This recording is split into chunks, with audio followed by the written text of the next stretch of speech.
I never imagined that my life would unravel over a poker game. But that night, everything changed. I watched from the shadows as my wife laughed, her voice bubbling with excitement, betting more than just money. She didn't know I was watching, didn't realize I had seen her take him to bed. They thought I was weak, just a punchline in their little joke. But I had been plotting this for months. Her betrayal ignited a fire inside me, and now I was ready to burn it all down. The house, the life we built together, it's all going up in flames. She'll come to regret the day she underestimated me. This is my revenge, and it's just the beginning. Rick Jensen was never meant to be a star athlete. Standing at just 5 feet 6 inches and weighing a mere 145 pounds, he didn't have the stature for basketball or football. Academically, he wasn't a standout either, managing only a mix of B's and C's. But Rick was content. His real interests lay in metal shop and auto repair, classes that truly sparked his passion. Without his classmate Kate Moore, Rick might have struggled even in basic chemistry. Kate was smart, brilliant, in fact, and had a wealth of knowledge about many subjects. Unlike most of their peers, she didn't have much time for socializing. Her family owned a farm, and she was often busy helping out, cooking meals for the farm hands or tackling the endless list of chores. As if that wasn't enough, her father had her handle the farm's bookkeeping. Kate was different from Rick in many ways. Standing tall at 5 feet 10 inches with broad shoulders and strong arms, she sometimes felt self-conscious about her appearance. She wished for features that conformed more closely to societal beauty standards, a smaller nose, straighter teeth. In elementary school, the kids had teasingly dubbed her Big Nose Kate, after a famous figure from the Old West known for her resilience. While Kate might have shared a name with a tough woman, she was just a shy girl who had never experienced a romantic moment with anyone. Though Rick and Kate never dated, they found joy in each other's company. They both had their struggles, often the targets of teasing from their classmates, but they never ridiculed each other. Instead, they offered each other support and understanding. Rick's classmates often called him Little Ricky, a nickname that stuck when he stopped growing at 14. What began as light teasing in elementary school morphed into bullying once they reached high school. The bigger boys sought to assert their dominance over the smaller students, starting with Rick. Complaining to school officials only made matters worse, leaving Rick confused and upset. Seeking guidance, he turned to his father, John, who was also smaller than most men but had never been bullied. John had served 4 years in the Marines, where he learned how to protect himself. Recognizing that Rick needed more than just physical strength, he took him to a nearby karate school and asked the instructor to teach Rick the basics of jiu-jitsu. John believed that Rick didn't need to break boards or deliver hard kicks, he needed to learn to use his opponent's strength against them, allowing him to defend himself without inflicting serious harm. Rick quickly embraced this form of self-defense and honed his skills in various techniques, mastering joint locks and throws. In his sophomore year, everything came to a head when the school's star quarterback decided to show Rick who was in charge. The quarterback grabbed one of Rick's books and tossed it away, igniting laughter among the other students. But when he reached for another book, Rick was ready. With a swift motion, he grabbed the quarterback's arm, turned it over, and placed him in a hold. Surprised, the quarterback glared at Rick. "Let me go," he demanded, but Rick tightened his grip, forcing the quarterback to wince and drop to his knees. "Or else what?" Rick replied calmly, a hint of confidence in his voice. He added, "You have 2 options today. You can apologize to everyone for how you've acted, and I'll let you go. Or you can choose not to apologize, and I won't be so gentle. It's your decision, so choose wisely." After a tense moment, the quarterback muttered an apology, and Rick released him. As he helped him to his feet, brushing off his clothes, he extended his hand and said, "No hard feelings." The quarterback smiled, respect flickering in his eyes. Rick was no longer seen as an easy target, he was someone tough, someone not to be messed with. Later that month, as Rick navigated the hallways between classes, he spotted several boys bothering Kate, hurling insults her way. Unable to stand by and watch, he approached the group. "Leave her alone," he said firmly. Two of the boys backed off immediately, recognizing who Rick was. But the third boy, larger than the rest, stepped forward and tried to hit Rick. Rick anticipated the move, blocking the punch and delivering a light jab to the boy's side. The larger boy yelped in surprise, unable to raise his arm due to the sudden pain. Grateful, Kate took Rick's arm, her eyes shining with appreciation. "Thank you," she said softly. For the next 3 years, the teasing directed at both Rick and Kate subsided significantly. Rick's father owned a gas station on the outskirts of town, established in the 1950s with 2 oil change pits and a small repair area. After school and on weekends, Rick worked at the station, pumping gas and cleaning windows. He loved every moment of it, his passion for cars driving him to read countless magazines about automobiles. Rick excelled in his auto mechanic classes in high school and constantly sought ways to learn more. He even purchased an old, run-down Ford Falcon and used one of his father's workspaces to restore it. Though progress was slow, he gained invaluable experience and began helping his friends with their cars. With determination and hard work, Rick kept the family business thriving while attending vocational technical school, expanding his knowledge of auto repair. After a few successful years in his father's shop, Rick took over the local Tires R Us building when his father retired. The shop boasted 4 service bays and a small office on a sprawling lot. Rick assembled a team of skilled mechanics to manage the shop, ensuring everything ran smoothly. Drawing from his experience, he began attending auctions, buying used cars, and fixing them up. He developed a reputation as someone who could breathe new life into tired vehicles. As his skills and confidence grew, so did his business. Rick transformed the small shop into a bustling hub for car enthusiasts, all the while fostering a supportive environment where everyone was treated with respect. Little did he know that his journey had only just begun, and the lessons he learned about resilience and friendship would shape his future in ways he never expected. Through it all, he had Kate by his side, a steadfast companion who understood his struggles and celebrated his victories. They were a team, facing the world together, ready to take on whatever challenges lay ahead. And perhaps, just perhaps, there would come a day when their relationship blossomed into something more than friendship. For now, they were both on the cusp of adulthood, navigating their dreams and desires in a world that was both thrilling and terrifying. Together, they were ready to embrace the adventure that lay ahead, no matter what it may bring. Rick had built his car dealership from the ground up, transforming the back lot into a thriving space for used cars. With the rise of online shopping, he decided to hire some tech-savvy young people who could help locate specific vehicles and parts across the country. This innovative approach allowed customers to find their dream cars without the hassle, and they were more than willing to pay Rick for the extra effort he put into sourcing, fixing, and delivering their vehicles. As a result, his business was flourishing. One summer afternoon, as closing time approached, Rick noticed a pickup truck rolling into the lot, smoke billowing from its hood. Clearly, this vehicle was in distress. The mechanics were just about to clock out for the day, but Rick decided to approach the driver. He figured he could talk to her and have the team take a look at it first thing in the morning. As Rick walked over to the truck, he didn't immediately recognize the driver climbing out.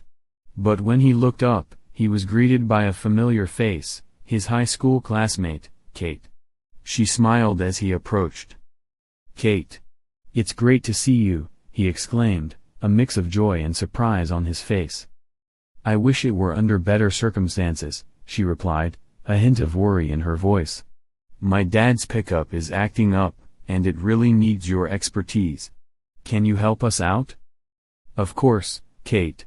Unfortunately, all my skilled mechanics have already gone home for the day. We only have a couple of inexperienced guys left," Rick chuckled. She frowned, clearly anxious. "Dad thinks it shouldn't take long to fix, and he really wants me to bring it home tonight in good shape." "Well, you're a bit late for that," Rick laughed. "Here's the deal, if you join me for a quick dinner, I'll let you borrow one of my trucks. You can return it once yours is up and running again." "Sure," she agreed quickly, a smile returning to her face. Rick retrieved a truck he was trying to sell, and they headed to a nearby fast food restaurant for dinner. As they munched on burgers and fries, they reminisced about old times and caught up on what their classmates were up to. Rick enjoyed the visit, but it felt all too short since Kate needed to return to the farm. The next day, Rick easily handled the repairs on Kate's truck, leaving a message for her that it was ready for pickup. When closing time rolled around, Kate returned, looking great in her shorts and blouse. Rick made sure to personally help her out. After they swapped keys, he handed her the bill so her father could send a check for the repairs. Their eyes met, both hoping the other would suggest dinner, until Rick finally broke the silence. "Since you look so nice tonight, would you like to go out for dinner?" Kate's face lit up. "I'd love to." After dinner, as they drove back to Rick's shop, he asked, "Are you working anywhere or just helping your dad?" "Both," she replied. "I handle some paperwork for him and a few neighbors, and I also work at Tyson." "Is that in accounting, too?" "I applied for an accounting job there, but they didn't hire me. Instead, they found something else for me. I get a fair wage, health insurance, and vacation time." Rick raised an eyebrow. "What do you do?" She hesitated a bit before responding. "I separate the heads from the chickens." "What does that involve?" he asked, intrigued. Kate blushed, clearly a bit shy about the details. "I cut the heads off the chickens as they come down the line. There's a machine that comes by every few seconds. Someone further up the line puts a live chicken upside down in a funnel with its head hanging out. My job, along with about 20 other women, is to separate the head from the body while the chicken drains into a container below." Rick listened intently, understanding the humility in her job. "It's not what I expected my life to be like," she admitted, "but I still have hope for the future." Rick nodded, respecting her perspective. "Do you enjoy working in accounting?" "Yes, I do," she said, her voice brightening. "Would you be interested in a temporary part-time job at Rick's Rides until we catch up?" "Absolutely. I finish work every day at 4 p.m. and I'm available on Saturdays and Sundays."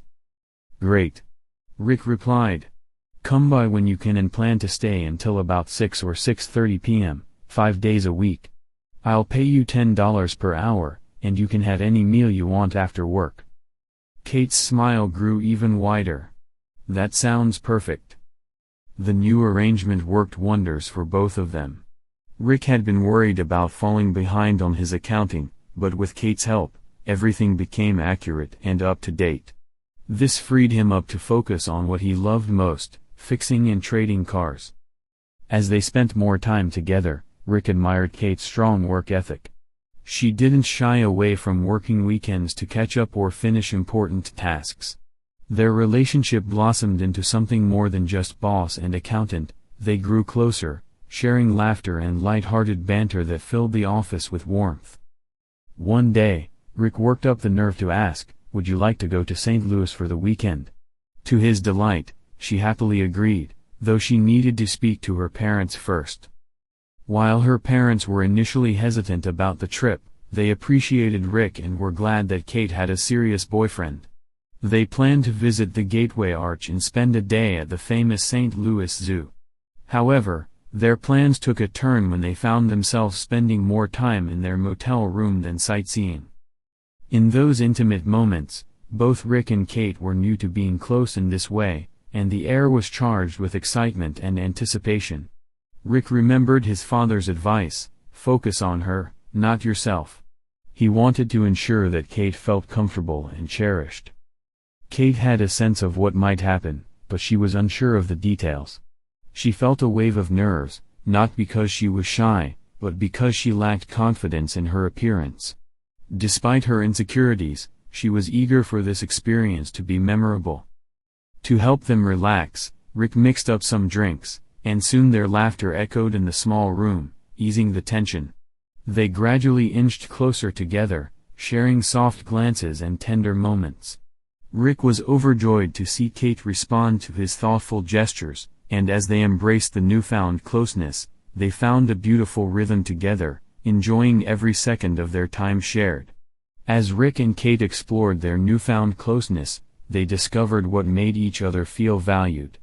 Rick was attentive to Kate's reactions, adjusting his approach based on her responses. With each shared moment, they found comfort in one another's presence, gradually learning what felt right for both of them. Their time together was filled with care and connection as they communicated and understood each other without needing words. In the end, they felt a deep sense of peace and intimacy, grateful to have shared something so special. As they held each other close, they shared a kiss that was more heartfelt than any before. They both laughed, navigating the newness of their experience and cherishing the light-hearted moments they created together. This was a new adventure for them, and they were discovering it together, step by step. Rick had always been content with who he was, understanding that life wasn't about perfection but about making the moment special for both of them. As they deepened their intimate connection, he focused on what made Kate happy. He was careful and gentle, ensuring she felt safe and comfortable. They moved in sync, finding a rhythm that worked for them, smiling and enjoying the closeness they shared. After a while, they both relaxed into the moment, feeling at ease. It was a simple yet tender experience filled with love and care for each other. They laughed softly afterward, basking in the warmth of their bond and the joy of being together. They both knew this was a memory they would cherish forever, built on love, trust, and laughter. This was their first time together, and it was special for both of them. The rest of the weekend was filled with more discoveries as they learned about each other's likes and tried new things. Kate enjoyed the playful moments they shared, even creating light-hearted nicknames that made them both laugh. By the end of the weekend, Rick mustered the courage to ask her to marry him. To his delight, Kate squealed with joy and wrapped him in a big hug. Their parents were thrilled with the news, and both mothers excitedly began planning the wedding. Kate's mother, who was skilled with sewing, received Kate's approval to design a beautiful wedding dress that would capture her vision perfectly. The next 3 years flew by in a whirlwind of love and joy, especially when they welcomed their son, Todd Aaron Jensen, into the world.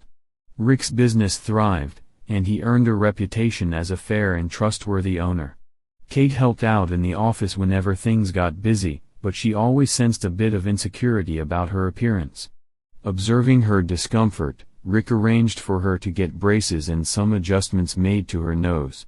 Although she hadn't asked for these changes, she appreciated his kindness and felt even closer to him because he cared about her well-being. When Todd turned 3, Kate expressed her desire to return to work to help support the family. The two grandmothers were excited and promised to take excellent care of Todd. Seeing a job opening at the bank, Kate decided to apply, leveraging her accounting knowledge. She quickly adapted and became the head teller, where customers appreciated having a friendly local face to assist them. As she gained confidence in her work, Kate began to feel better about herself. However, one aspect still made her uneasy: her body shape. After caring for Todd, she felt self-conscious about the changes her body had gone through, even around Rick. But with Rick's growing business and their simple lifestyle, she treated herself to a few stylish new outfits that helped boost her confidence.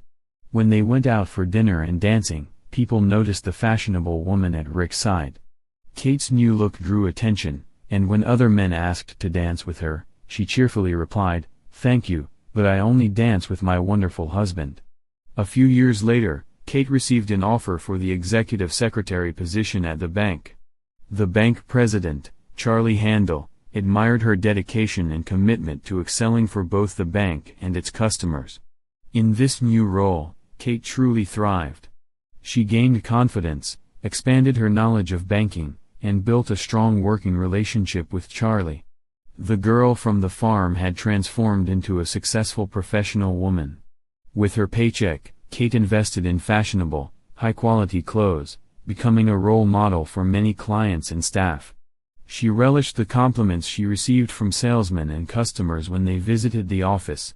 Seeing the boys from high school who had once teased her now walking into the bank filled her with joy rather than resentment. She was proud to show them how far she had come and what she had achieved. During this time, Rick's auto repair business was thriving. The couple decided it was time to build a new home for their growing family. They found a spacious lot on the outskirts of town, perfect for Todd to play and for Rick to set up his workshop. The street was smooth but lacked curbs or gutters, just a shallow grassy ditch on the side. Rick collaborated with carpenters, electricians, and plumbers to bring Kate's dream house to life. He fixed engines, completed paint jobs on cars, and sold them at lower prices to keep the house's costs manageable while ensuring high quality. This house was a testament to Kate's dreams, and she showed her appreciation in countless ways. Rick's business was at a turning point. He needed to grow or risk turning away customers. After assessing his operations and opportunities, he decided to purchase the 4-bay shop he was renting, adding 2 more bays and utilizing the large area next to and behind the building. The expansion would allow Rick to serve more customers and continue building their future together. Through hard work, love, and support for one another, Rick and Kate were not only creating a home but also a life filled with happiness and hope for their family. Every step they took together brought them closer, solidifying the bond they cherished so deeply. Rick had big dreams for his business, Rick's Rides. He envisioned transforming the side yard into a bustling space for selling refurbished cars, while the backyard would house a new paint and body shop, along with ample storage for cars in stock and parking for his employees. Rick's Rides was becoming well known for finding, fixing, and selling used cars, attracting classic car enthusiasts and muscle car fans from all over the region. However, the only hurdle standing in the way of his plans was the funds he needed to make it all happen. Determined to secure the financing, Rick approached Mr. Handel, the local banker who had been with him since the beginning. Mr. Handel knew all about the success of Rick's Rides and was eager to help. The loan committee approved the loan quickly, but there was one catch: Mr. Handel wanted a guarantee from the Small Business Administration, SBA. This posed a challenge for Rick, as the SBA required a personal guarantee from both the owner and their spouse. Despite being a corporation, Rick had started the business before marrying Kate, which meant she wasn't a shareholder. This left Kate needing to sign a loan agreement for a business she didn't directly oversee. Thankfully, Kate trusted Rick's skills and judgment when it came to running the business. However, the bank had a strict policy: no employee could owe such a large sum of money to them.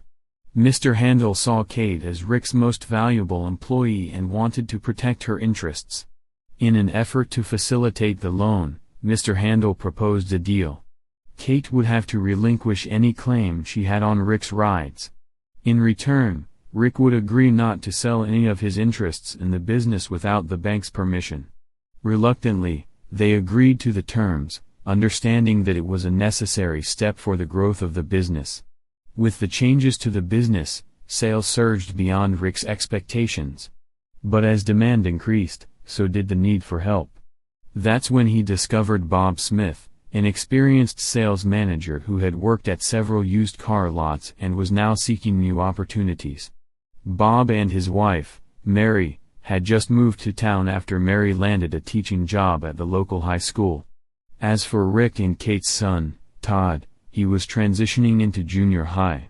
He had inherited his father's small frame but was surprisingly strong, smart, and handsome, much to his mother's pride. When Todd began facing bullying from older boys, he took jiu-jitsu lessons to learn how to defend himself.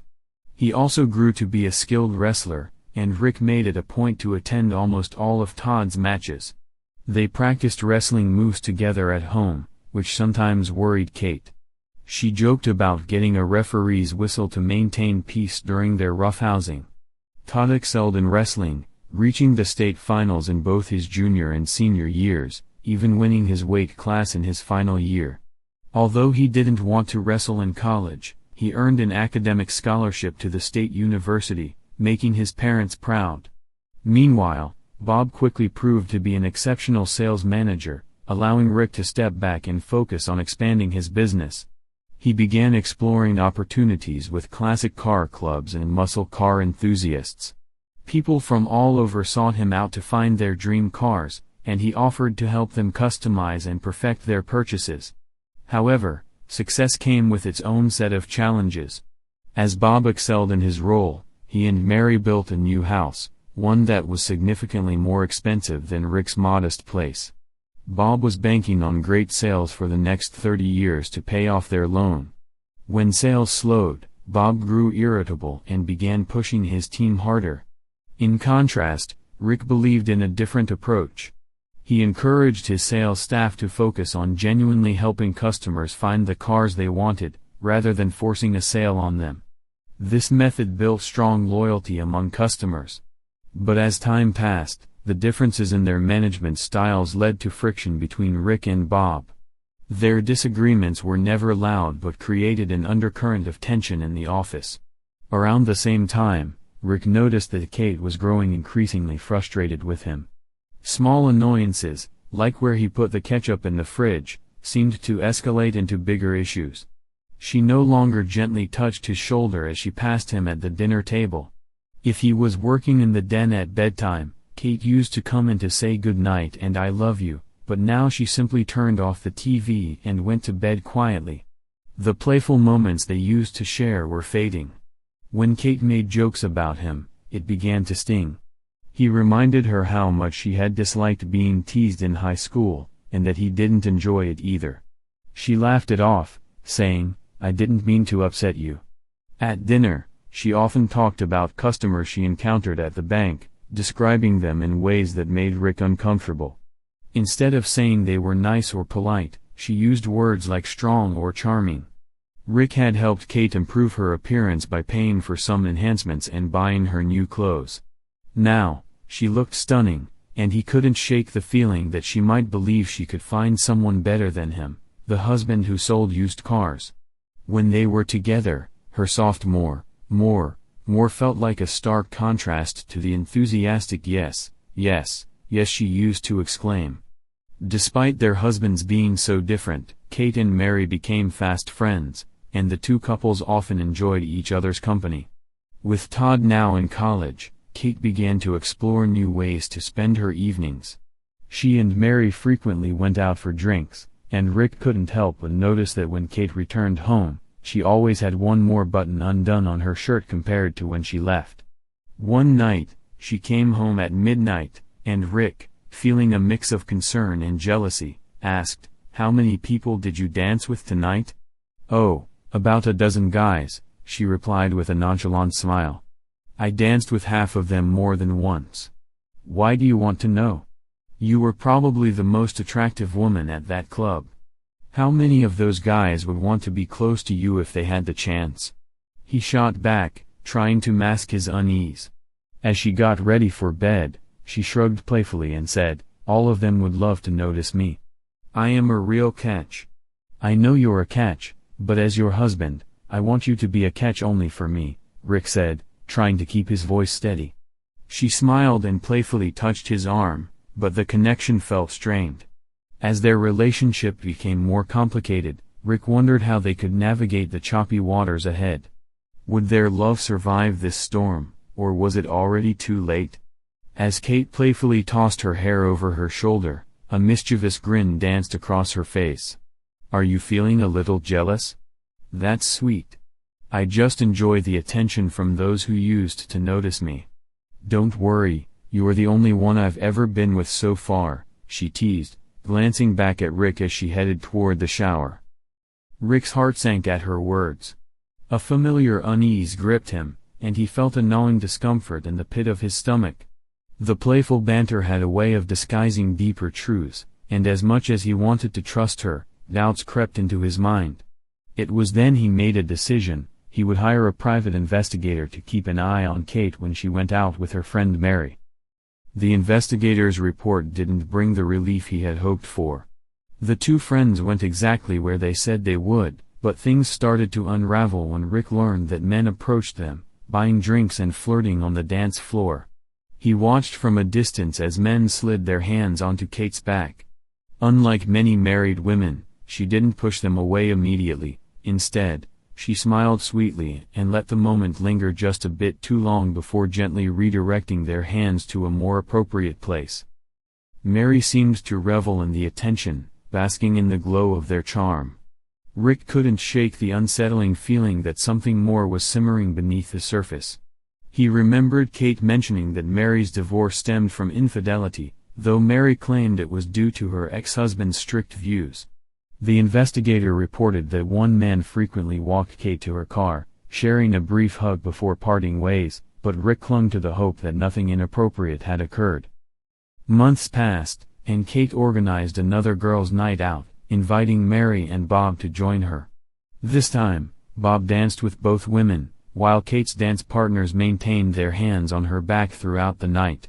The investigator noted no inappropriate behavior, and Rick tried to soothe his worries. Still, an instinct told him they were walking a fine line, and he decided it was time for a serious conversation. That evening, as they cleaned up after dinner, Rick broached the subject. "Someone I know saw you at the club last week. They mentioned how friendly you were with some guys and that you were dancing closely. I'm worried about what that might suggest for us. We're married, and marriage can be tested if one partner strays. I love you and don't want to lose you to someone who doesn't value our family. That would be incredibly painful for me. Please understand where I'm coming from." Kate chuckled lightly, brushing off his concerns. It was all in good fun. No one got hurt over a few dances. There's a saying, each person sets the rules for their relationships. I don't want anyone else, so you needn't worry. Besides, she added with a teasing tone, I'm not a fan of feeling like someone is watching me when I'm out. You might want to consider letting go of your informants. Later, Kate mentioned a poker game at Bob and Mary's house the following night. Rick felt a sense of relief wash over him. It was a perfect opportunity to stay close to her. That sounds enjoyable. I haven't played in a while, but it could be fun, he replied, noticing a flicker of disappointment on her face. It felt right to go. On the night of the poker game, Kate turned to Rick with a hint of concern. Are you sure you want to go? It's really cold outside, and the roads might still be icy. I know you prefer to relax after a long day at work. No one would mind if you stayed home. You just made me want to come even more. I don't want you driving alone on these slippery roads, he said firmly. I'll be fine. I have a four-wheel drive, she assured him, though she smiled somewhat reluctantly as she slipped on her coat. As she started the car, she turned to Rick, it's really chilly. Are you sure you want to go? Absolutely, he affirmed. When they arrived at the Smith's house, they were warmly welcomed by Bob and Mary, who seemed to have expected Rick's presence. Dr. Harrison, a local surgeon, and Sandy Jones, the station manager for a local radio and TV station, were also there. Rick knew Doc well, while Sandy worked with Rick on advertising campaigns. Mary played the perfect hostess, bringing drinks to everyone as the men engaged in a game of Texas Hold'em. Kate and Mary enjoyed their drinks, occasionally refilling glasses for the players. The stakes were low, but the game was competitive. As the rounds shifted and the next dealer prepared, Kate hopped up, her excitement palpable. Can I join this round?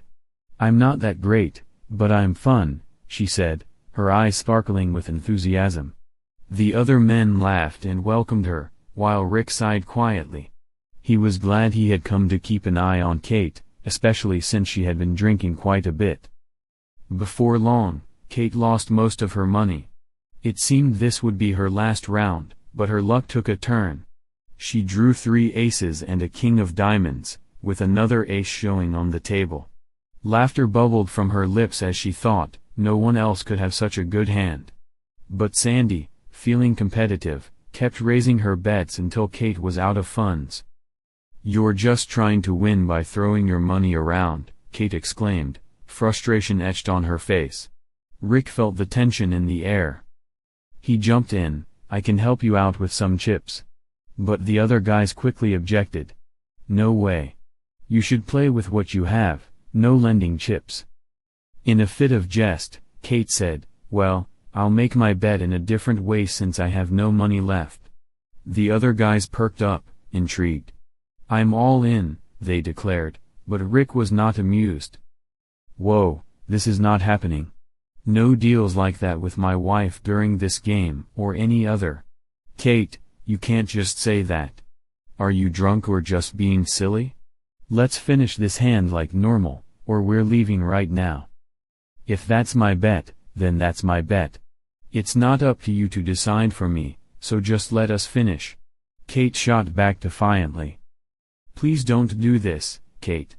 This could lead to trouble for us. Think about our lives together, about our family. It could harm our relationship," he pleaded, desperation creeping into his voice. Ignoring him, Kate turned over her cards triumphantly, a victorious grin spreading across her face. The tension hung thick in the air, a silent battle of wills that would test the boundaries of their marriage and challenge everything they believed about trust and fidelity. As the night unfolded, Rick realized that the stakes were far higher than he ever anticipated. "I have 3 aces, and with the ace of hearts on the table, that makes 4 of a kind," Kate declared, her eyes sparkling with excitement. Sandy leaned back in her chair, confidence radiating from her. "Watch closely, the ace of hearts on the table, plus the king, queen, jack, and 10 of hearts in my hand. You lose." The guys erupted in laughter, and Kate chuckled in disbelief, her jaw dropping slightly. "Wow, I didn't expect that." Rick felt a familiar tension brewing in his chest. "All right, you played your hand. Let's go home," he said firmly, his voice steady but his heart racing. Kate turned to him, defiance in her eyes. "I made the bet. I can't back out now. It's about honesty among card players." "No, Kate. We are going home now," he insisted, standing up and pulling her gently from her seat. But before he could lead her away, the other 3 men stepped in, creating a barrier between them. "Rick, calm down," one of them said, holding him against the wall. "You won't do anything like that." "This is not happening," Rick yelled, the frustration boiling over. "Kate, you can settle the bet with cash, but that's it. We need to leave now." "It's my choice. I can do what I want," Kate shot back, her voice rising above the commotion. "Right now, I'm going into Bob's room. You can come watch if you want, but don't give me any grief. It's up to you." She turned to Sandy, who was leaning against the doorframe, arms crossed, and said, "Are you ready for me to step in as I should have done before? Just make room. I hope you're ready for some surprises." Sandy grinned at Rick, her voice dripping with challenge. "Hey, Rick, by the time I'm done with her, she'll be able to handle anything." That comment pushed Rick over the edge. In a surge of adrenaline, he pushed forward, elbowing his friends aside. "Get off me," he yelled, kicking and shoving his way through. "Get him to the couch," Bob shouted, and they quickly lifted Rick, making it hard for him to move. Despite his struggles, Rick managed to kick a lamp table, causing the lamp to crash to the ground with a loud bang. The chaos escalated as his feet flipped a coffee table while they carried him through the living room. "Stop ruining my new home," Mary yelled, watching the mess unfold. She rushed over, trying to pull the men away from Rick, but was shoved aside, falling to the floor. In that moment of distraction, the guys had Rick pinned down on the couch, struggling against their grip. Frustrated, Mary made her way to the fireplace, grabbing a poker tool in desperation. She swung it at Rick's head, and his struggles ceased. He slumped unconscious against the couch. Calmly, Sandy remarked, "You didn't need to knock him out, Mary. He would have given up eventually." Mary replied, worry flickering in her eyes. "I didn't want to hurt him, but I couldn't let him wreck the place. Is he okay?" Doc, who had been observing from the sidelines, checked Rick's pulse. "He's fine, just out cold. Let him rest." Bob, eager to shift gears, said, "Let's go check on what's happening in the other room." As they walked into the bedroom, They found Sandy sitting on the edge of the bed, looking a little flushed, while Kate knelt nearby, clearly exhausted from her efforts. She stood up, yanked her sweater off, and tossed it onto a chair in frustration, the disarray surrounding her only adding to her irritation. The others exchanged glances, impressed by Kate's confidence. She shot them a playful smile before returning to her task, a renewed determination in her movements. Mary quietly walked to the bathroom, returning with a towel that she laid on the floor to protect the new carpet from any potential mess.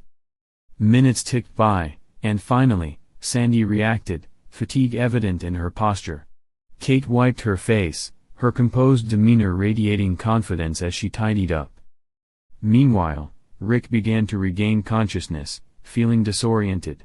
His vision was blurry, and as he touched his head, he felt a warm trickle of blood.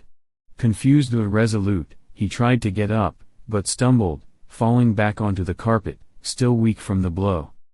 In the bedroom, Kate, feeling the heat of the moment, removed her outer clothes to cool down. Bob, watching her with a playful glint in his eye, made a bet, but she wasn't really focused on the money. Too much was on her mind, and she wanted to relax. She moved closer to Bob, lightly reaching out to him, their fingers brushing against each other as they shared a quiet moment, the air thick with unspoken tension.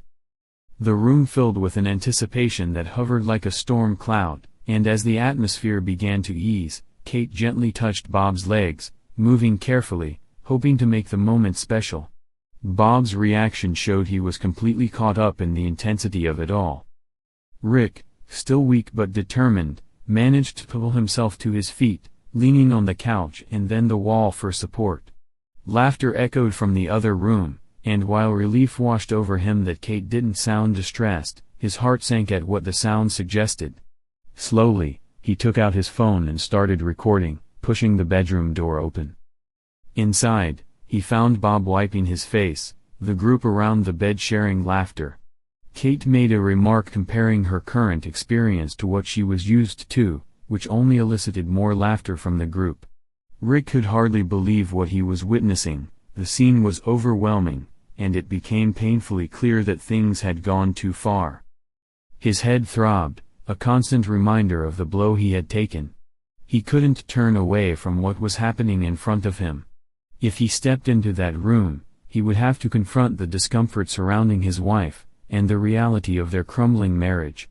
The time he had spent in that house felt over, just like their relationship. But the night was far from done.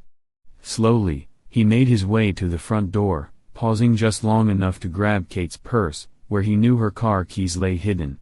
As he closed the door behind him, he heard Kate's voice drift through the air. "No more small guys for me. From now on, I want only the best. Let's do this again next week." He climbed into Kate's car and started the engine, the familiar roar a stark contrast to the chaos he was leaving behind. As he backed out of the driveway, he ensured his bumper scraped against Doc's car, leaving a mark that would require a good mechanic to fix. Chuckling to himself, he thought about how Doc would react to the damage, a bitter satisfaction filling him as he left their lives behind. The weight of what had transpired settled heavily on his shoulders, and with every turn of the wheels, Rick felt the finality of his decision. As he reached their house, he knew things would never be the same again. Rick parked his car across the street, feeling an overwhelming emptiness wash over him.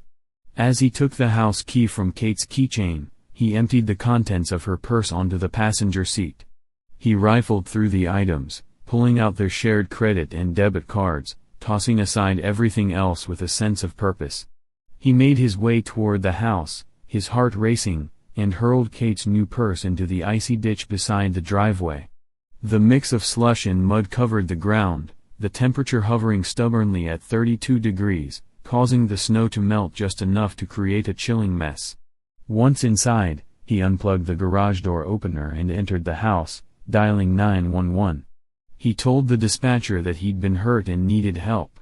While he waited for the ambulance, he stumbled into Kate's closet, his eyes landing on her wedding dress.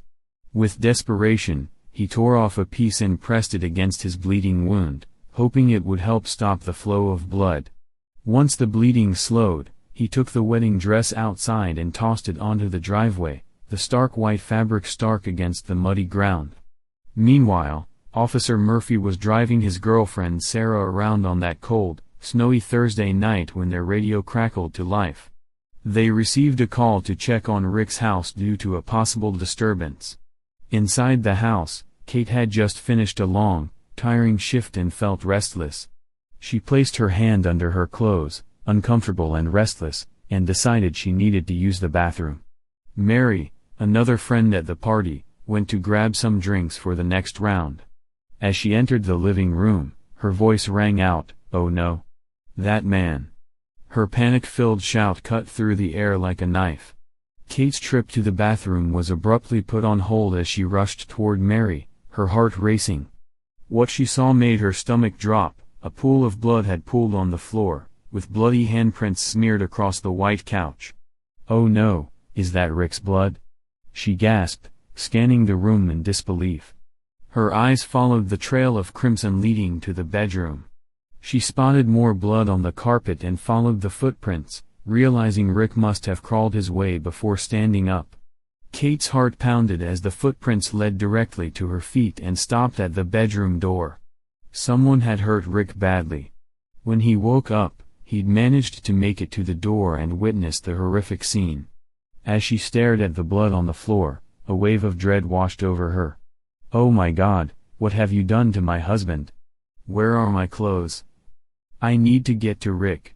He's hurt, and I have to be with him," Kate shouted in panic.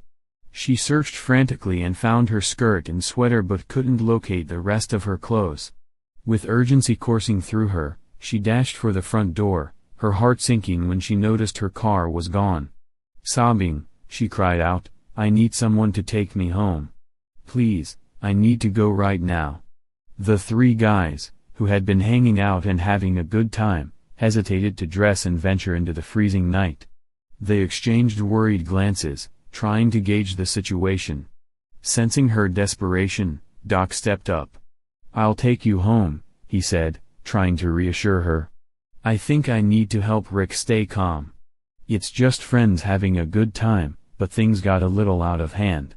Mary shouldn't have hit him, she should apologize, and then everything will be okay," he added, though his heart wasn't in it. Bob, Sandy, and Mary exchanged anxious looks, their faces pale with fear. "Oh no, how are we going to get out of this?" Sandy murmured. Doc's demeanor was far from calm. He was agitated when he noticed the deep scratch on the side of Rick's car. "That guy is going to be in trouble tonight," he muttered under his breath. Once Kate was in the car, Doc sped off toward the Jensen house. As they got closer, Kate's heart skipped a beat when she spotted her car parked on the street instead of in the driveway or garage. Relief flooded her as she noticed the lights on in the house. She hurried up the driveway, her eyes scanning the ground, but her focus was solely on getting to Rick. She rang the doorbell repeatedly, desperation clawing at her throat. Finally, Rick came to the door, flicking on the porch light. But instead of welcoming her in, he turned away, retreating back into the kitchen, ignoring her pleas. Frustration bubbled inside Kate. She rushed to the garage to enter the code, but the door wouldn't budge. After slipping on the icy snow, she returned to the front door, knocking and shouting. Meanwhile, Rick watched her with a smirk from behind the security camera, amusement flickering in his eyes. Kate's shouts began to draw the attention of the neighbors, and Doc felt a rush of anxiety. "We need to get in there," he thought. He spotted a landscaping rock nearby, larger than a softball but smaller than a football, and figured it could help them gain entry. He stood next to the sidelight by the front door, ready to make his move. Just as he prepared to throw the rock, Kate suddenly halted him. "Don't break that sidelight," she exclaimed, her voice laced with urgency. "It's just plastic, it can be fixed for less than $100. It's actually a custom piece of glass. I had it made with our initials," Kate insisted, frustration seeping into her words.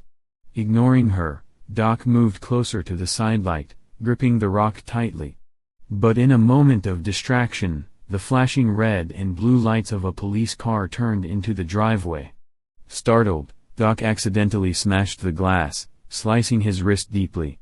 "Ah!" he cried out in pain, pulling his hand back and causing even more damage. Blood quickly streamed down onto the porch.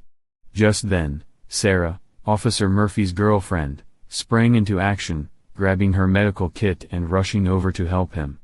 As she reached him, the ambulance Rick had called for finally arrived, its tires crunching over Kate's discarded wedding dress.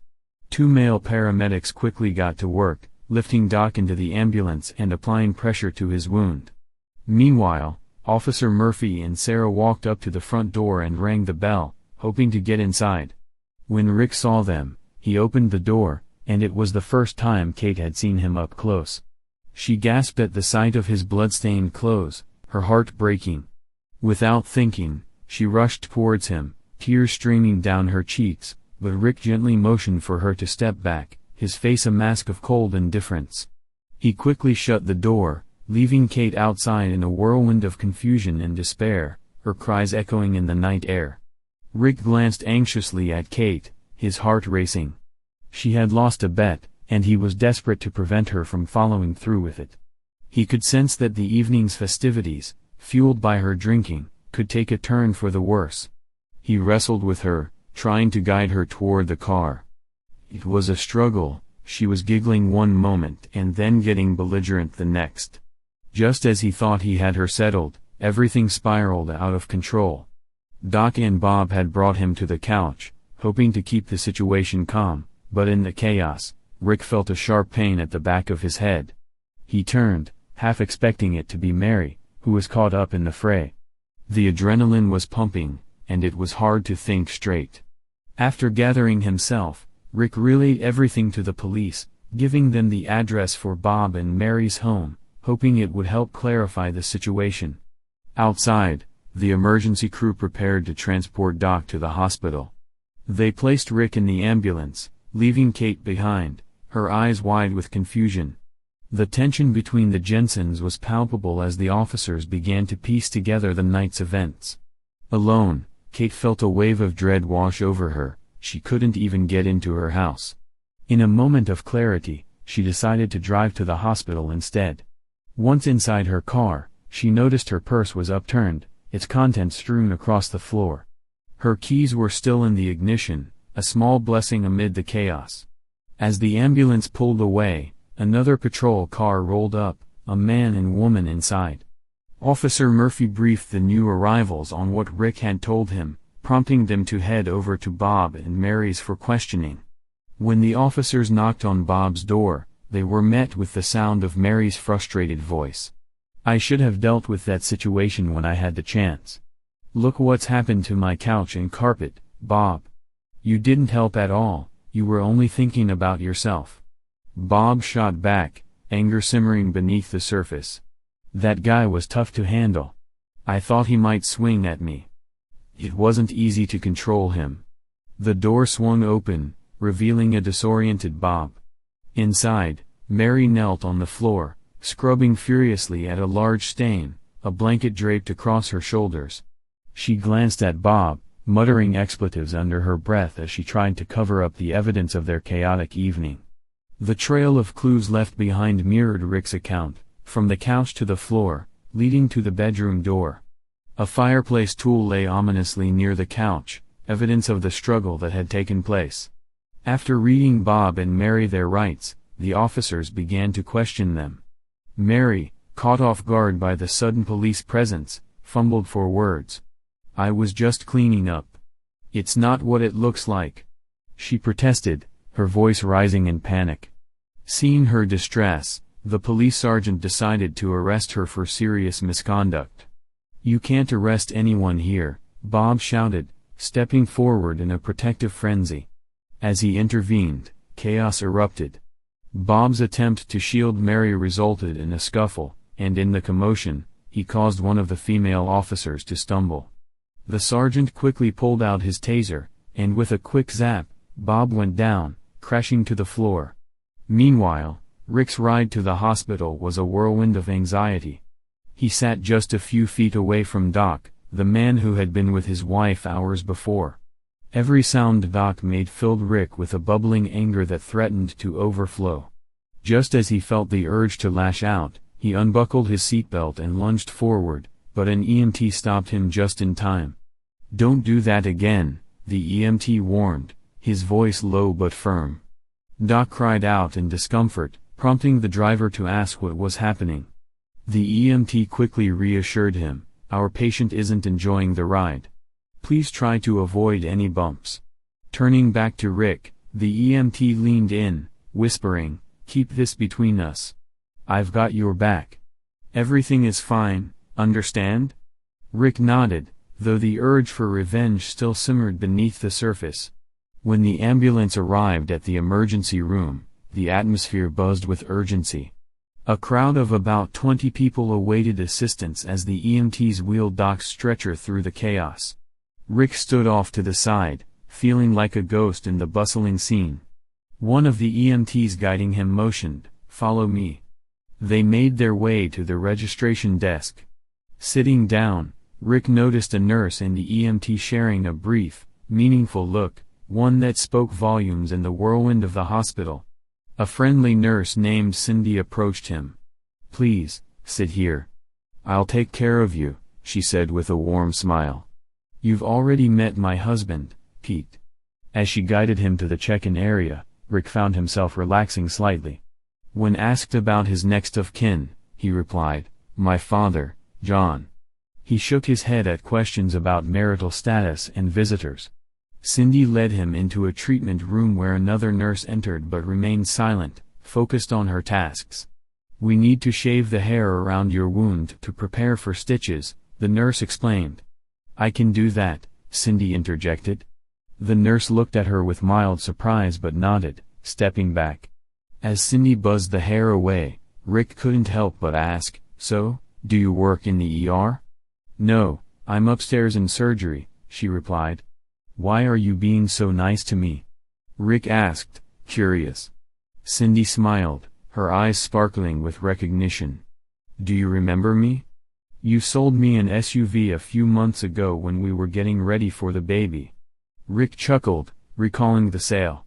"Right. I remember now. I thought I was losing my mind." "Not at all. I'll make sure the doctor knows how to help with your recovery. We just need to clean and stitch you up, and then you can go home." "Sounds good to me.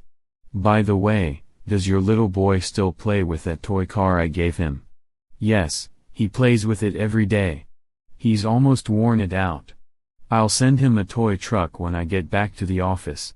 Cindy laughed, and Rick felt a warmth spread through him at the thought of her family. "Did you have a girl or a boy?" he asked, genuinely interested. "A beautiful baby girl named Rickle, but we call her Ricky," she replied, pride shining in her eyes. Rick smiled at the unique name. Just then, the doctor entered as Cindy finished trimming Rick's hair. While stitching the cut, the doctor engaged him in conversation, asking about his job, hobbies, and thoughts on the stock market. Rick sensed this was part of the protocol for his recovery, a distraction from the pain. Once the last stitch was in place, the doctor declared, "You're all set, Rick.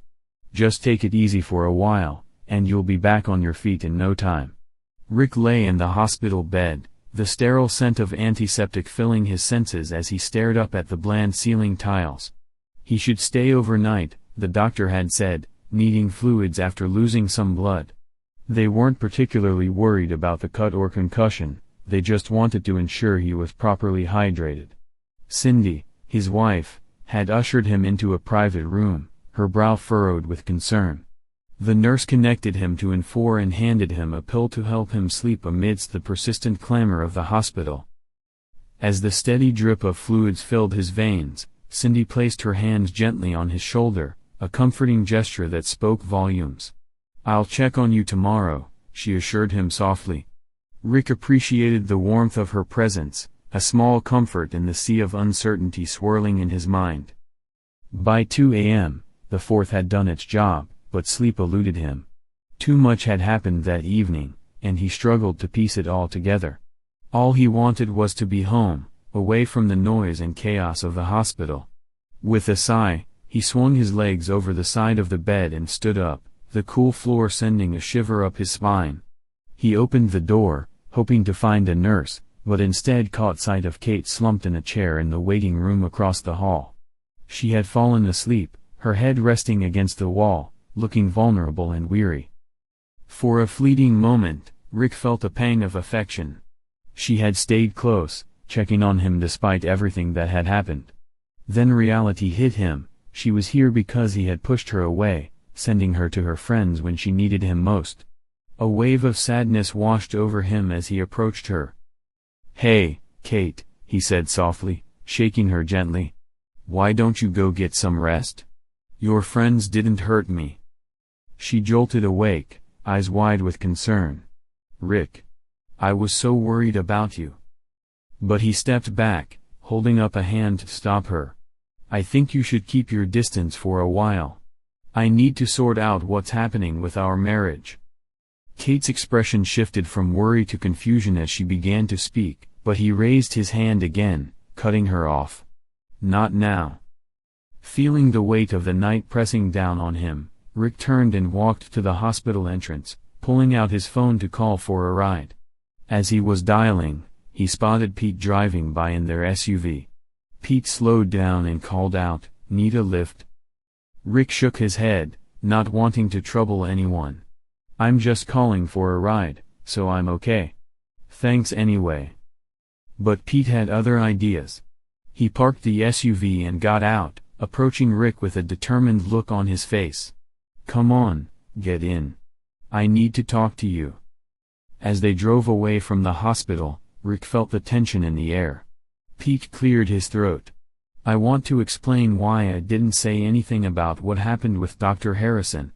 You might remember when we bought our first car from you a few years back. I had just finished serving 4 years as a medic in the Army. Our son was only a year old, and Cindy had just graduated from nursing school. We were both excited to start our new jobs here in town." He continued, his voice steady but laced with the weight of memories. "That's when our car engine blew. We needed a new one, but when we went to get a loan, the bank said we didn't have enough time at work to qualify without a hefty down payment. We couldn't afford that. So, we ended up renting a car, which turned out to be more expensive than we expected. It felt like we were in a never-ending cycle of stress." Rick listened intently as Pete's story unfolded, the memories etched in his voice. Meanwhile, Cindy was working with Dr. Harrison. He crossed professional boundaries, making her feel uncomfortable. She couldn't report him since she was new and he held a high position at the hospital. I confronted him about it one day, but he dismissed my concerns, telling me to keep quiet, or else. Rick's heart sank at the implications of Pete's words. When he learned we needed money for a car, he made Cindy a disturbing proposition: meet with him weekly until he provided the down payment. I was forced to endure his presence, knowing he was trying to control us. We were desperate for the car. Without it, we risked losing everything. It felt like an impossible choice. Pete continued, his voice filled with gratitude. "When we came to your office, we hoped to get the paperwork to find out how much we could borrow from Dr. Harrison. We felt overwhelmed, knowing this situation could jeopardize our relationship. But what you did for us that day, we'll never forget it. You appreciated my service and recognized our hard work. You believed we could contribute to the community." Rick felt a swell of emotions as Pete spoke. "You took money from your own pocket to help us with the down payment. You helped me keep my dignity, my wife, and my family together. Cindy even asked if I noticed the kindness in your support. It felt like you were a lifeline for us." As they approached Rick's house, he felt a sense of warmth spread through him. "To remember all you did for us, we named our daughter Ricky after you. I was so relieved when you took care of Harrison. I wanted to help you, too, but I was scared you might report me, and I'd lose my job. When I told Cindy I was bringing you to the hospital, she insisted on looking after you because no one is more important to us than you." Pete parked in front of Rick's house and walked him to the door, careful to keep him steady on the wet sidewalk. He noticed the broken sidelight and promised to come by the next morning to fix it. After I got you to Cindy, I went to check on Dr. Harrison. The doctors were more concerned about his hand than anything else. If everything goes well, he might be able to eat soup with it, but not much else. They didn't seem to notice his other injuries. By the time they realized, he might have quite a problem. Rick stood at his front door, the weight of the night settling around him like a heavy blanket. In that moment, he felt the fragility of life, the complexities of relationships, and the strength that comes from compassion and understanding. And as Pete bid him good night, Rick knew that tomorrow would bring its own challenges, but for now, he was grateful for the support of those who cared for him. Rick Jensen felt a sense of urgency wash over him. The previous night had thrown him into a whirlwind of confusion and hurt, but he held on to a sliver of hope that things might turn out all right. As he opened the door to his home, his friend Pete burst in, pulling him into a heartfelt embrace. "Rick Jensen, you are truly one of the best people I know. It's a privilege to be your friend," Pete said, his voice warm and sincere. "Thanks for everything." After their brief but meaningful reunion, Kate left the hospital with a heavy heart, her thoughts racing. She made her way to Walmart, hoping to pick up some clothes for the day. She was determined to return home, whether to ask for a place to stay or to at least gather a fresh change of clothes. But as she navigated the aisles, panic began to set in. Her credit cards were missing. Had someone at the hospital taken them while she rested? Then it hit her, Rick had taken them. The realization sent a jolt of anxiety through her. Meanwhile, Rick, unable to bear the thought of sleeping in the same bed he once shared with Kate, retreated to the guest bedroom. As he lay there, the events of the previous night replayed in his mind, fueling his frustration. He finally drifted off, only to wake up at 8 a.m., ready to take charge of the chaos that surrounded him. Feeling the sting of betrayal, he gathered the remnants of Kate's clothes that hung in the hallway. With a decisive flick of his wrist, he tossed them onto the driveway, a symbolic gesture of his resolve. His first call was to his lawyer, Paul Moore, who also managed his work-related legal matters. Without divulging too many details, Rick conveyed his intent to start divorce proceedings due to Kate's unfaithfulness. Paul listened attentively. "You know, I don't include severance pay in contracts with the sales team," he explained. "But there's been something else. One of our lawyers mentioned that a bondsman called about representing Bob for an incident that occurred this morning. Did you hear about that?" Rick's brow furrowed. "No, I haven't. What happened?" "Bob was arrested for hitting a police officer," Paul revealed, his tone serious. "The court isn't pleased, and his bail will be steep. Plus, his wife was arrested too, and she's facing some serious charges as well." The news struck Rick like a punch to the gut, and he couldn't help but chuckle at the absurdity of it all. "I didn't know about Bob's altercation with the police, but I'm aware of the trouble his wife got into. I was involved in that," he admitted, trying to stifle his laughter. "Seriously? We need to meet soon to strategize. Your case is going to require careful handling," Paul insisted. "Right now, I've got a partially shaved head and stitches, so I think I'll stay in for a while," Rick replied, a wry smile creeping onto his face. "I might have you come over to discuss this in person." After hanging up, Rick called Amy, his most trusted employee, to let her know he'd be late to the office. He instructed her to take any calls related to Bob Smith, keeping the matter under wraps for now.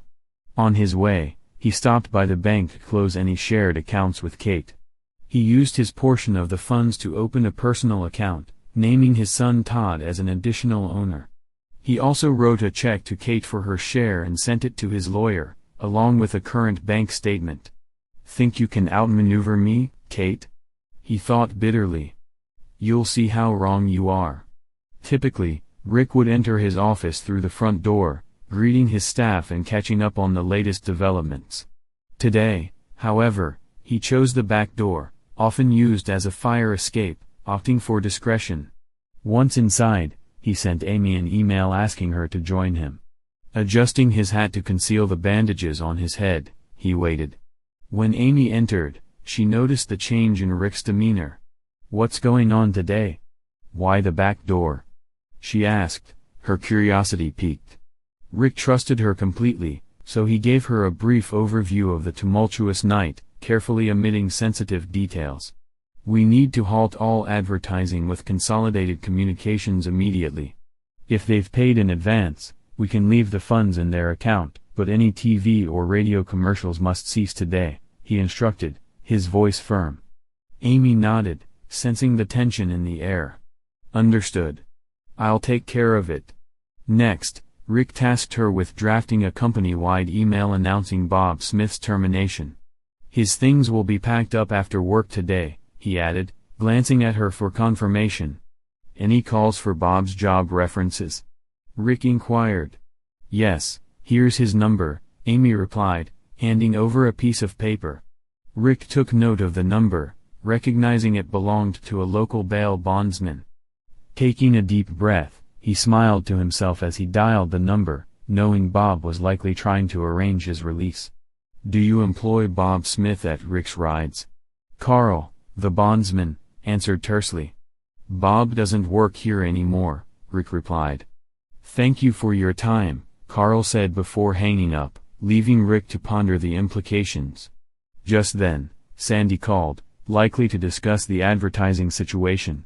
Rick decided to let the call go to voicemail for now.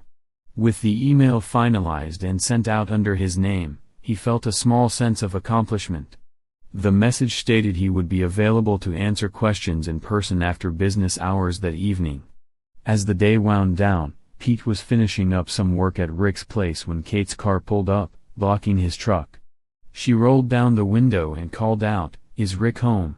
Pete shrugged, glancing at the empty driveway. "I haven't seen him all morning, and his car's gone. I guess he's not here." Kate felt a mix of frustration and concern. Whatever happened next, she knew things were about to change forever. Kate sighed with relief as Pete left, thanking him for his help before moving out of his way. Once he was gone, she got into her car, her mind racing as she drove toward home. But as she approached the driveway, something caught her eye. She squinted through the windshield, struggling to see through the rain-soaked haze. When she finally parked and stepped outside, her heart sank. There, scattered across the muddy ground from the recent storm, lay her entire collection of work clothes, elegant sweaters, stylish blouses, and tailored suits, all ruined. Each piece represented a transformation, the girl from the farm morphing into a polished, successful woman. Tears streamed down her face as she picked up the drenched fabric, her arms heavy with the weight of her aspirations. But then, something caught her breath, leaving her frozen in disbelief. In the middle of the driveway, her wedding dress lay sprawled out, the lace her grandmother had crafted now marred by a large, bright red stain. It felt like a cruel reminder of the pain that had invaded her life. Dropping to her knees, she cradled the dress against her chest, sobbing uncontrollably, her mind racing with regret and confusion. How could she have been so unkind? How had things gone so wrong? The stained wedding dress symbolized the end of her marriage, and the reality of that loss hit her like a freight train. As Kate knelt there, the cold air biting at her skin, she didn't notice her neighbors, Dennis and Tina, passing by until they stopped, their concern palpable. "Kate, are you okay?" Tina asked, rushing toward her. Kate could barely respond, her sobs muffling any coherent words. Seeing her like this, the couple exchanged worried glances. It was evident that something serious had happened. Tina felt a surge of anger on Kate's behalf, especially seeing her clothes strewn about, a clear sign of turmoil. "I can't believe Rick would treat you this way," she said, her voice filled with indignation. Without thinking, she pulled out her phone, determined to confront him. Dennis tried to caution her, saying, "Tina, you don't know the whole story. It might be best to stay out of this." But Tina was undeterred. "No, I'm going to call him. This is unacceptable." She dialed Rick's number, her heart racing. When Rick answered, he instantly recognized Tina's voice. "Hello, Tina," he replied, his tone guarded. Tina didn't waste any time. "We have your wife in our car. She's trying to gather her clothes from the driveway. How could you treat her like this?" Rick paused, surprise evident in his silence. "What is she saying about me?" he asked, unease creeping into his voice. "She's not saying anything negative," Tina replied, but before she could elaborate, Dennis interjected, "She keeps blaming herself for something.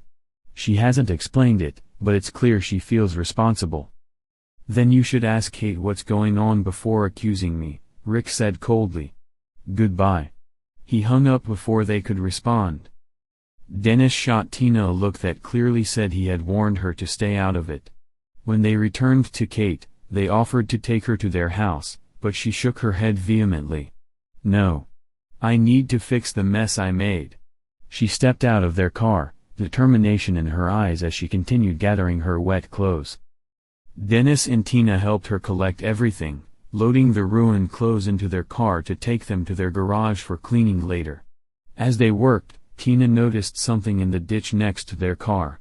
She walked over to inspect it and found Kate's shoes, tossed aside and soaked in mud.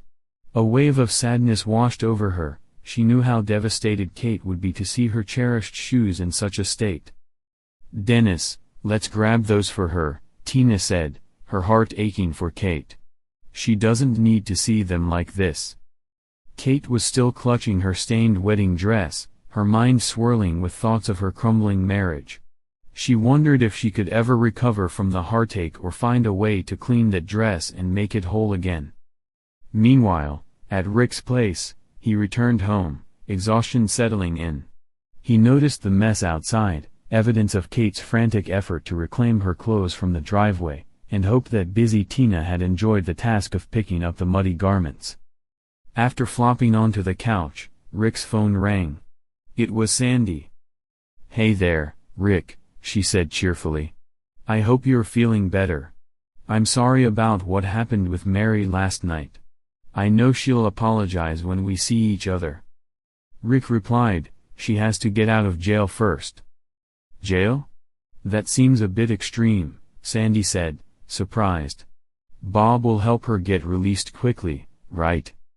With a wry smile, Rick said, "Mary is facing serious charges, and Bob's in jail too for getting into trouble with the police. They're both having a hard time, especially since Bob lost his job." "Oh no," Sandy exclaimed. "Are they both in legal trouble? What does Kate think about all this?" "I'm not sure if she knows," Rick admitted. "I told her to find a good lawyer after everything that happened. I spent the night at the hospital and haven't seen her since." Sandy's voice turned earnest. "You can't just leave Kate over this. She cares about you and your life together. We all make mistakes, but that doesn't mean you should end things." Rick cut her off, his voice firm. "This is a big deal to me. Why did you call?" Sandy hesitated, choosing her words carefully. "My team mentioned you're stopping all advertising with us. I wanted to understand." Rick's tone turned icy. "You were involved with my wife. I won't work with you or your stations anymore. I'm moving my business elsewhere." He ended the call, feeling a sense of relief wash over him. Next, Rick called Todd to update him on the family situation. He kept it brief, trying not to speak poorly of Kate, knowing she had been a good mother. After exchanging a few sentences, Todd said, "I'll be home tomorrow by noon. See you then." At the 6 p.m. meeting with Rick's staff, the atmosphere was surprisingly upbeat. Everyone seemed in good spirits, and when Bob left, the salesman even bought beers during lunch to celebrate his departure.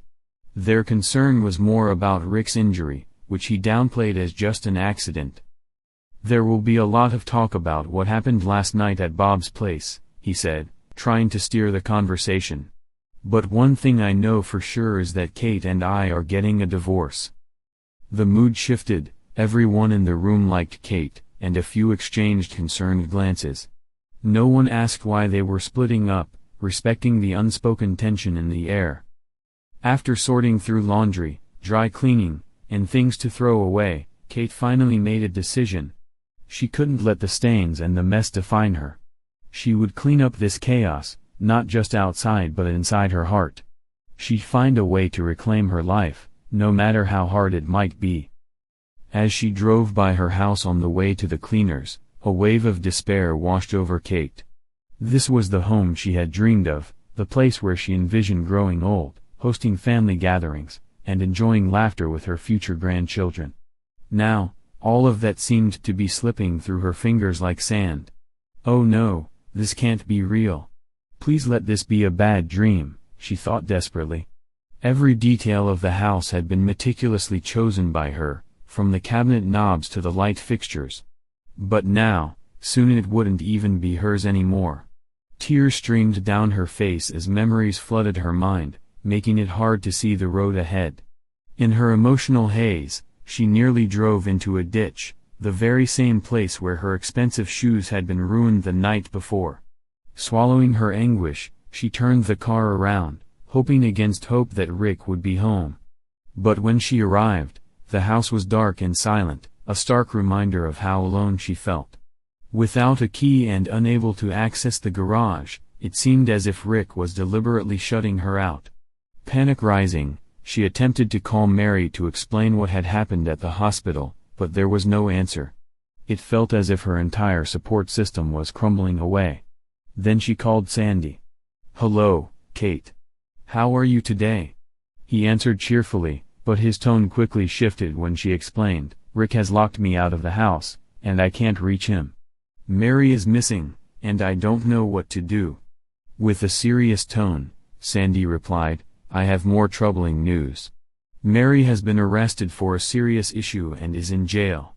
Bob tried to help her but ended up in a difficult situation himself. Rick has fired Bob and doesn't have the money to assist either of them. Everything around us is falling apart." His words hit Kate like a punch to the gut. "He just canceled all his shows with us, and now I'll struggle to pay everyone. You did great, Kate, but right now, it's not worth all the trouble we're in." Hearing him say that almost made her sick. If only she had kept quiet and left the party early, she wouldn't be trapped in this awful situation. She had once had everything she ever wanted, and now it felt like she had ruined it all. "Why did I have to make things so complicated?"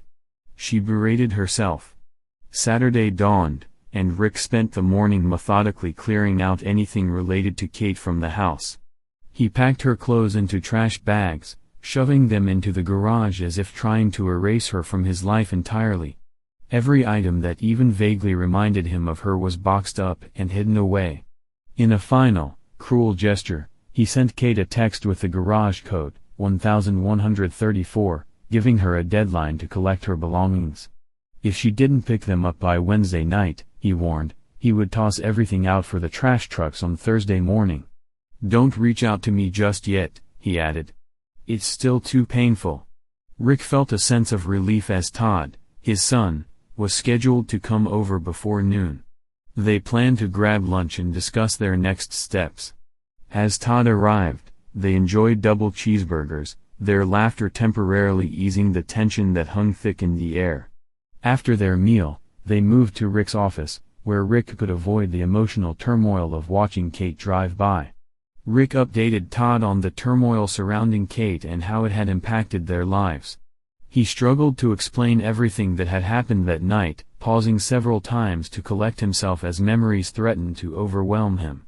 Todd listened intently, asking questions but not pushing too hard, sensing the emotional burden his father was carrying.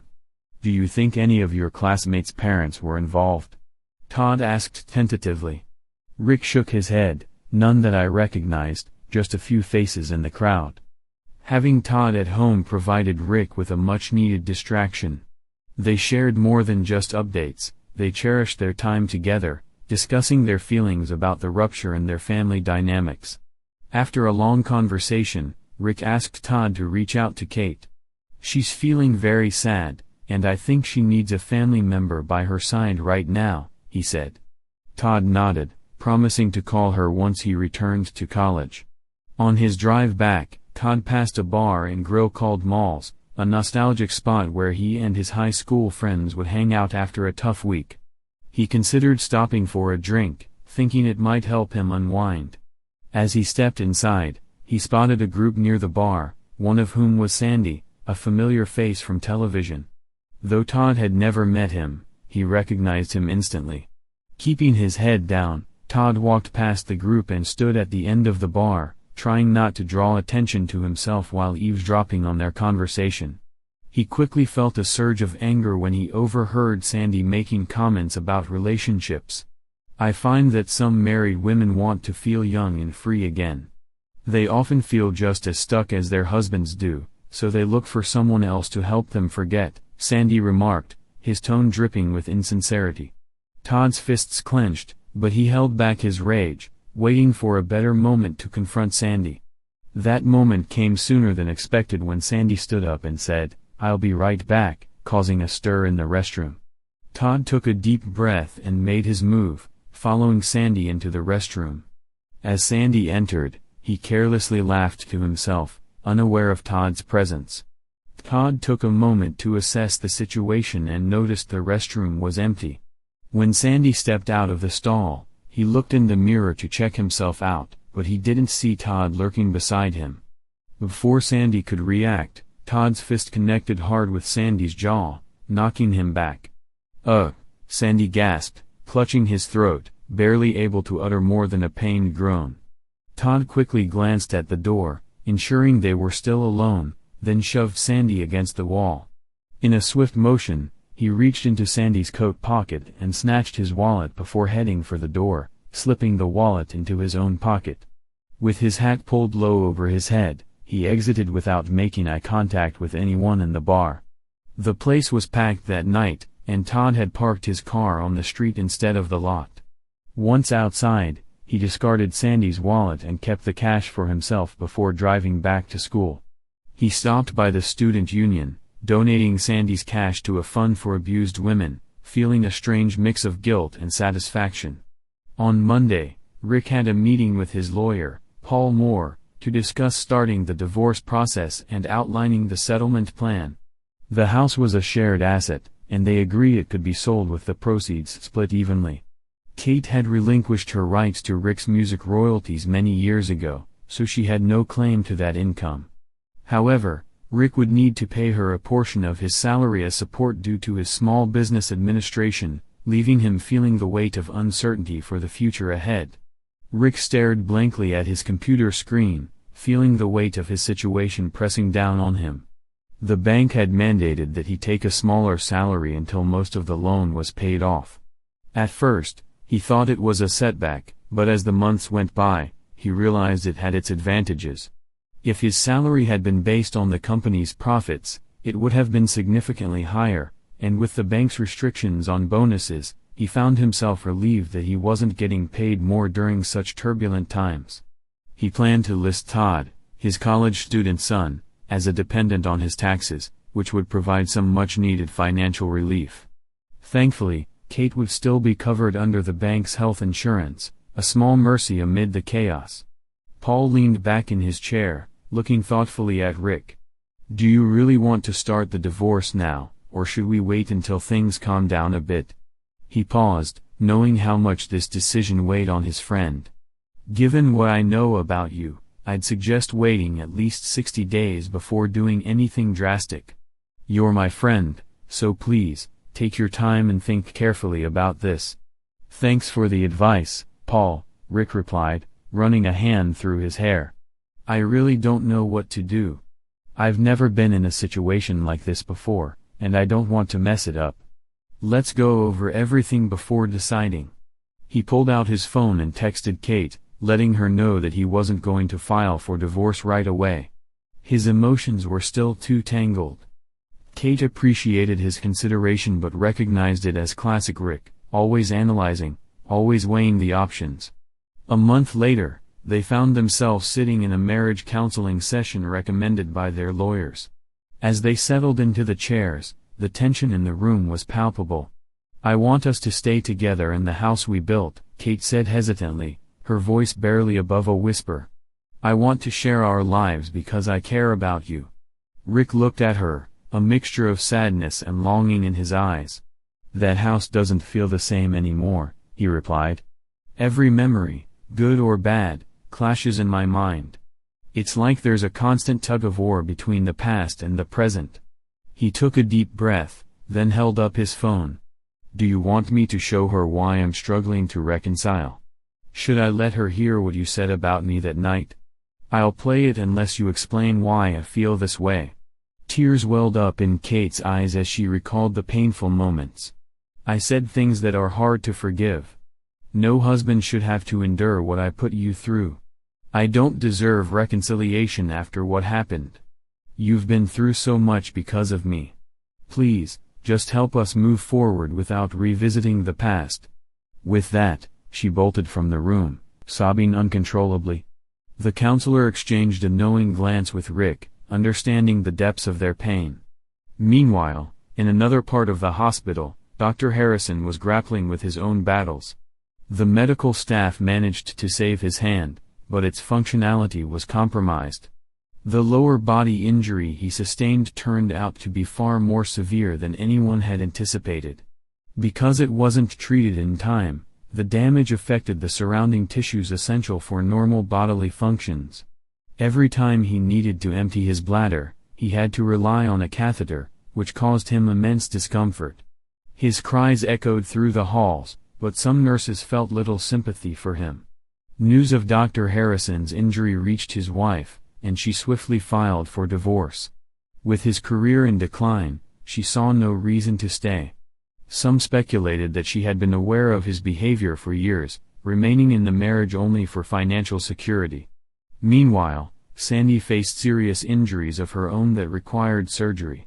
His ability to communicate was severely impacted, preventing him from appearing on camera or radio for months. Without work, his company let him go, citing unnecessary expenses. Back at the Jensen's home, the police still had no leads on who was responsible for the attack on Sandy. Bob and Mary eventually managed to post bail, but they had to give the deed to their house to Carl, the bondsman. Mary received the news that her teaching contract wouldn't be renewed at the end of the school year. Bob, however, had vanished from town after the incident, leaving behind nothing but questions. Carl assured the court that both Bob and Mary would show up for their trial, but their lawyer warned that Mary could face 3 years in jail and 7 years of probation as part of a plea deal. Bob's situation looked even worse due to charges stemming from his altercation with an officer. Mr. Handel, Rick's boss, found himself in a dilemma. He wanted to let Kate go because of her involvement in this difficult situation, yet she was also his best worker. With Rick's rides recently receiving a prestigious award, bringing positive attention to both the company and the bank, it wouldn't reflect well if they turned their backs on a customer who hadn't done anything wrong, especially with the scandal looming over them. To make matters worse, Mr. Handel had concerns about Kate's interactions with other men who came into his office. Some were simply trying to catch a glimpse of her, while others attempted to flirt, causing unnecessary tension. He feared that businessmen meeting with him might worry their wives would think he was involved with Kate, leaving him no choice but to consider letting her go. Rick, taking Paul's advice to heart, decided not to file for divorce. He still cared deeply for Kate, even if he couldn't shake the painful memories of that horrible night. A few months passed, and guilt gnawed at him when he learned that Kate had lost her job. He decided to reach out, texting her to see if they could talk on the phone. To his relief, she replied quickly, "Of course. Anytime you want to talk is fine with me. How about Saturday at 2 p.m? Great." He typed back, a sense of hope blossoming within him. "I'll call you, and it will just be us, no lawyers or counselors." He added a smiley face emoji, wanting to lighten the mood. Kate's laughter came through in her reply, a sound he hadn't heard in far too long. It was a small step toward healing. Finally, Saturday arrived. At 2 p.m., Rick took a deep breath and called her. "Hello, Kate," he said, his heart racing as he prepared to face whatever came next. "Can you talk now?" Rick asked, relief flooding his voice. "Yes, I can. I'm so glad to hear from you," Kate replied, her warmth reaching through the phone line. I was really sorry to hear about your job at the bank. It wasn't fair for Handel to do that to you." Rick sighed, feeling the weight of her sympathy. "I feel the same way. I've been saying sorry to so many people lately. It's hard to believe how many mistakes I've made in our community." "Have you found another job?" Kate inquired, her voice tinged with hope. "Yeah, I'm back to working with chickens at the slaughterhouse. It's where I started years ago." "Those were good times," he said, a hint of nostalgia creeping in. "Luckily, I can stay at my parents' place until I find a new home." "I'm glad to hear that," she said, her tone shifting slightly. "This is what I wanted to talk about. Since you own half of our house but I'm living here, I want to help you with rent for a nice apartment to balance things out." Rick was taken aback. "That's very generous of you. After everything that happened, you shouldn't feel like you have to help me." "I want to be fair," she insisted. "Just find a place and let me know how much it costs. Our son Todd brought up something important. He wants to visit us once a month, but moving between two houses can be tricky. He'd like to stay in his old room and have the three of us together for dinner. Would you be open to that?" Almost bursting with excitement, Kate replied, "That would be wonderful. Thank you. I miss him so much. He's upset with me, and I have a lot to do to earn his respect and love again." "You're such a great dad for suggesting this," she added, her voice filled with appreciation. "I was hoping you would agree to these visits. Would you like to cook when Todd comes to our old house? I know you miss it, but I want you to feel comfortable. We can eat out, too." Rick's heart swelled at the thought of sharing those moments with Todd again. "I would love to cook in my kitchen again," he said, a smile creeping onto his face. Kate hesitated for a moment before asking, "Are you seeing anyone?" "It seems I'm quite popular now," Rick chuckled. "I haven't asked anyone out, but several women have invited me to dinner or asked me out. I've been busy with car shows and events alongside work." "What about you?" he asked, turning the question back to her. "No one has asked me out, and I haven't asked anyone either," she admitted. "But if you asked me out, would you go to a movie or a show with me?" "If you only want dinner or a movie, then yes, I would," she replied, her voice filled with curiosity. As the conversation started to fade away, Rick said softly, "Take care of yourself, Kate. Thank you for talking to me and helping with my rent. I don't deserve your kindness." The weekends Todd spent with his parents became a joyful routine for all of them. He would arrive on Friday night, a wide grin plastered across his face, and stay until late Sunday afternoon. Rick's parents and Kate's parents joined them for Sunday lunch, turning it into a lively family celebration, minus the presents. Since Todd was there for the entire weekend, he would sleep in his old bedroom, while Kate would take the guest room.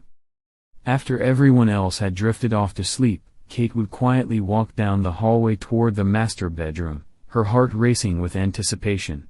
She would gently try the door handle, hoping for just a moment of connection, but it was always locked. One night, standing outside the door, she pressed her forehead against the cool wood, her thoughts swirling. She longed for the family they used to be, for the laughter that filled their home. She thought of Todd's bright smile and Rick's gentle encouragement, and she wished for a way to bridge the gap that had formed between them. With a deep breath, Kate stepped back, knowing they were on a path to rebuild, one visit at a time. Each dinner, each laugh, and each shared moment brought them closer to the family they once were. As the weekends unfolded, there was an air of hope. The three of them together, navigating their new reality, slowly transforming it into something beautiful. Hey listeners of Temptress Cheating Tales! If you enjoyed hearing this story and want to stay in the loop with our latest content, don't forget to hit that subscribe button and turn on notifications. You won't want to miss what's coming next. Thanks for tuning in, and see you in the next wonderful story.